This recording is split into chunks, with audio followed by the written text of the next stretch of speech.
On May 18, 2026, Apple made an announcement that most investors processed as a footnote. Tim Cook is stepping down. The same week, Apple stock closed at $311 on a split-adjusted basis, an all-time high. Market cap, $4.57 trillion, up 54% in 1 year. The consensus read is straightforward. Cook had a great run, the transition is orderly, the stock says so. But there is a tension inside that consensus that is worth sitting with.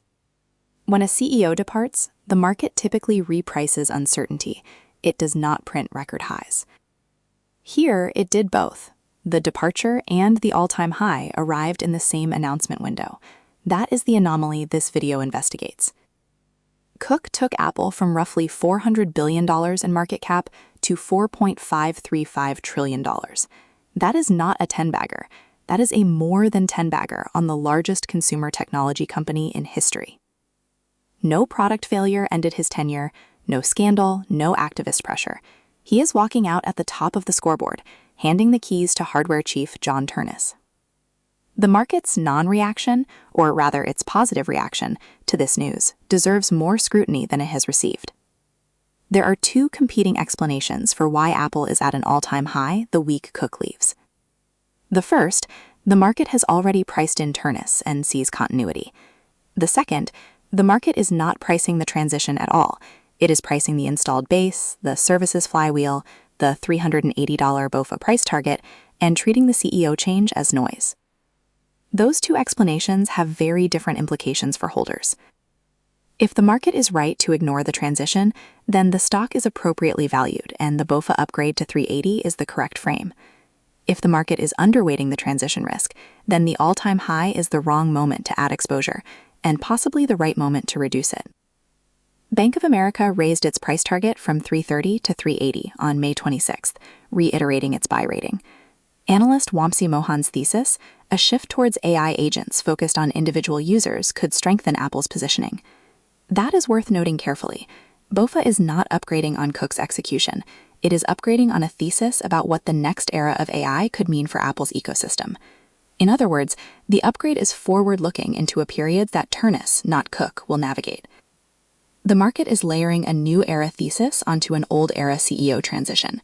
That gap is where the analytical work actually lives.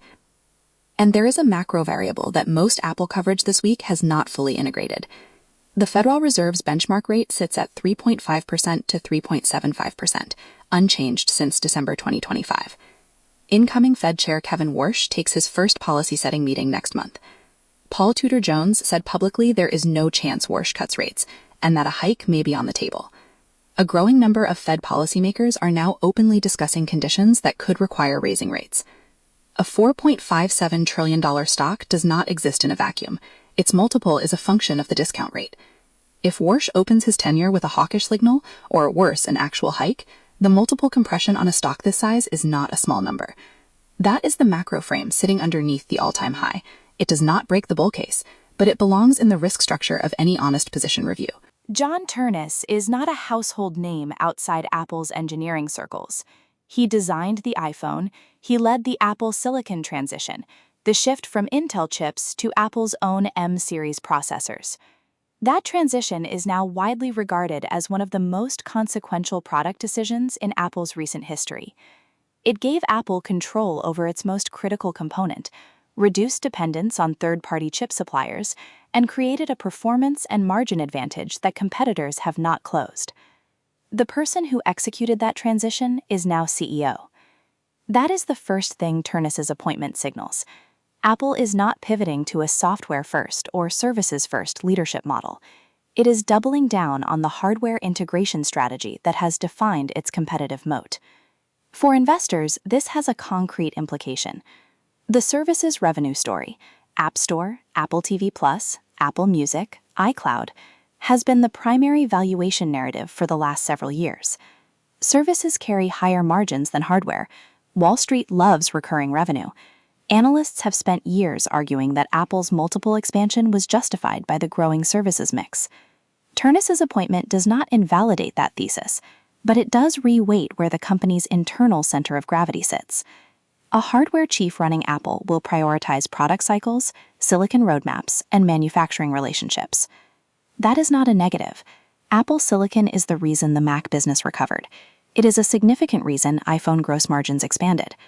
But it means the services narrative, the one that justified much of the multiple expansion since 2019, may receive less strategic emphasis from the top.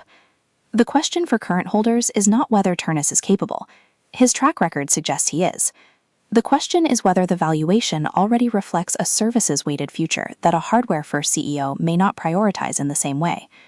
There is also an organizational variable. Cook's era was defined by operational discipline, supply chain mastery, China manufacturing relationships, capital return programs. Ternus's background is product and engineering, not operations or finance. Apple's relationship with its China supply chain, its capital allocation philosophy, its investor relationship posture, all of these were shaped by Cook's specific expertise. Transition periods at this level of organizational complexity are rarely seamless, even when the incoming leader is internally promoted and well regarded. The market is currently pricing seamless. That assumption may prove correct, but it is an assumption, not a fact.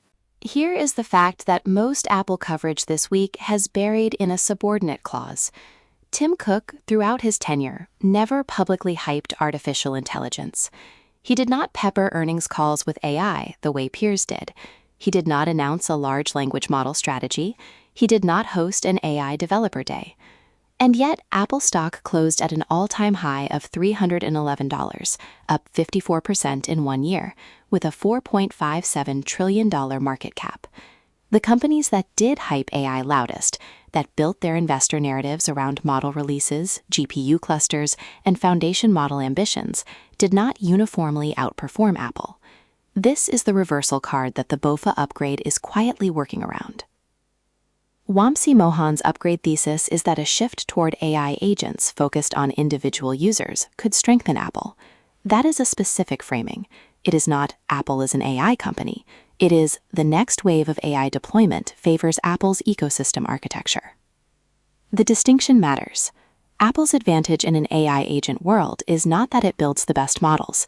It is that it owns the device, the operating system, the on-device chip, and the user's personal data context, all in a privacy-framed, vertically integrated stack.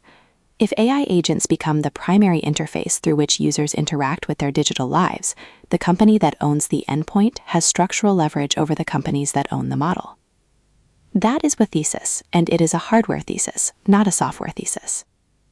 Which brings the analysis back to Ternus, a hardware-first CEO inheriting a world where AI agent deployment runs on proprietary silicon and trusted device ecosystems may be exactly the right leader for the next phase. Cook's silence on AI was not ignorance. Apple Intelligence, the on-device AI framework Apple has been building, has been in development for years. The product cycle that Ternus is inheriting includes hardware designed to run inference locally, without cloud dependency. If that architecture proves to be where enterprise and consumer AI deployment converges, Apple's restraint on the AI narrative becomes a strategic positioning play rather than a missed opportunity. But here is where the honest uncertainty lives. The BOFA upgrade and the AI agent thesis require Apple to successfully ship AI features that users actually adopt at scale. Cook's record on feature adoption was strong because his operational discipline ensured global rollout consistency. Ternus has not run a global rollout at CEO scale. That is not a disqualification, it is an unknown. The AI agent thesis for Apple is compelling, but it lands in the hands of an untested CEO at an all-time high multiple in a macro environment where the incoming Fed chair is discussing rate hikes. The leaning here is that Apple's structural position in an AI agent world is genuinely strong. The hardware integration argument holds, but the entry point matters. Buying an all-time high into a CEO transition against a potential rate compression event next month is a different risk profile than buying Apple 6 months ago. The anomaly Cook created, building a $4.57 trillion empire without ever saying the word AI, is now Ternus's inheritance. Whether he spends it wisely is the forward checkpoint every Apple holder should have on the calendar for the next earnings call in the first Warsh Fed meeting. Those two events, arriving within weeks of each other, are the confirmation or refutation window for the thesis that the market's non-reaction to Cook's departure was wisdom rather than complacency. Every day after the close, we publish a market wrap and key issue analysis. Subscribe to the channel.